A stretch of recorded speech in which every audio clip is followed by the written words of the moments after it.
Hey y'all, Jessica Short here with Short Fitness.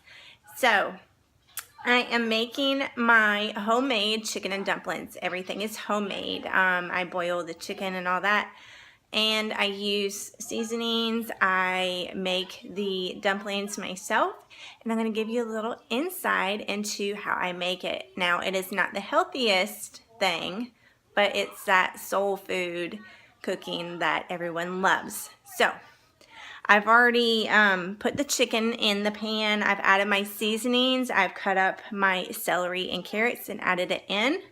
And you can see right there. And we are going to fill it up with water all the way up above to right above where the chicken's at. And there you can see the water is filled up to right about the top of the chicken. And now we're going to put it on to cook. Now we have that cooking on the stove, and we have it on high, and we are going to let it cook there for roughly about an hour, hour and a half, maybe 2 hours tops. It depends on when the chicken is done. So there you see it, and you're going to stir it around every now and then, flip the chicken over, and just let it cook. Alright, we've been going for roughly about an hour now. The chicken's starting to float up, but it's still not done. This is a rather large chicken. So what we're going to do is just get it turned over in here and let it finish boiling. So as you can see, it is cooking, and you can see all the herbs are floating up, and the chicken's actually starting to float a little bit too, but it's still not done yet. So a little bit longer, and then we will start pulling it apart. All right, now we are at almost 2 hours, a little bit less from when I started cooking it. And there you got your chicken broth now. It used to be water. Now it's chicken broth and your carrots and your celery and all the spices left in there. The chicken's pulled out. As you can see, it's still steaming. Pull it out with 2 forks. Be very careful because it'll fall apart. Now we're going to strain the vegetables and strain the seasonings out with a little mesh contraption I use. And we are going to save about 6 cups of this broth, because we need to use it to cook the chicken and dumplings in later. Alright, so here you're going to see your vegetables here, and you got your bowl underneath with the broth in it, and you're just going to kind of set the vegetables to the side. You can save the carrots to eat, but those don't go with the meal, so you don't want to keep it in the broth. And you're going to want to clean your pan out as well. And this step's going to take a lot of different bowls.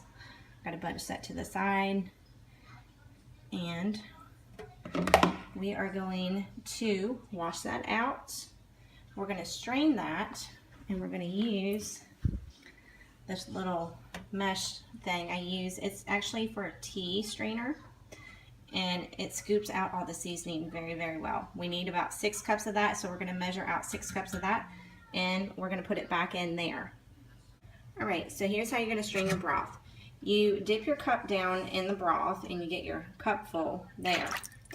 And you're going to hold this in your other hand. Now you're going to come up here to your pot that you're putting your chicken broth in, and you're going to pour the mixture through the strainer into there. And as you can see, there's all the extra spices and stuff like that that I got out and put to the side every time I emptied this out.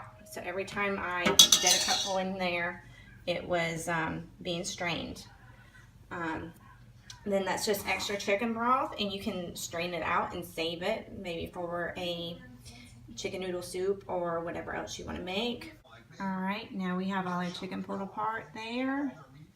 Our broth sitting here on the stove, ready to go. And here we have 3 cups of cake flour, 3/4 tablespoon baking soda, 3/4 tablespoon of salt, 4.5 tablespoons of shortening. You're going to mix it up until it gets to pea-sized clumps, which I haven't done yet. And we're going to slowly add in 1 cup of milk.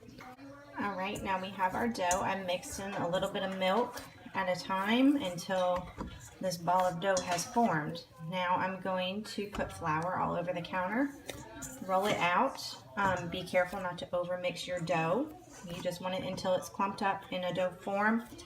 If it gets in a ball and it still looks too dry, add a little bit of milk, mix it up, and it'll be ready to go. Now we're going to flour our counter and get ready to roll it out and then cut it in the dumpling forms. Alright y'all, we have rolled out the dough till it is flat. You can see here on the floured surface so it does not stick. They have been drying on this side for 15 minutes. Now we're going to flip all of them over here on the other side and let them dry on that side for 15 minutes. Alright, we're on the last 5 minutes here. The dumplings drying on this side. And we have turned on the broth on the oven and it's on high. We want to bring it to a simmer. And as soon as it starts simmering and our time's up on the dumplings, we're going to add the dumplings in the simmering water and cover with a lid and let them simmer. Now the dumplings have been simmering for about 7 minutes and we're going to add our chicken in.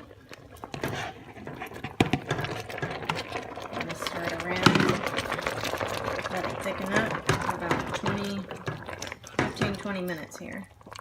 Then we'll be ready to serve as soon as it gets thick. Now it's thickened up and it is ready to go. As you can see, some of the dumplings break up. Lots of chicken, and it is good to eat.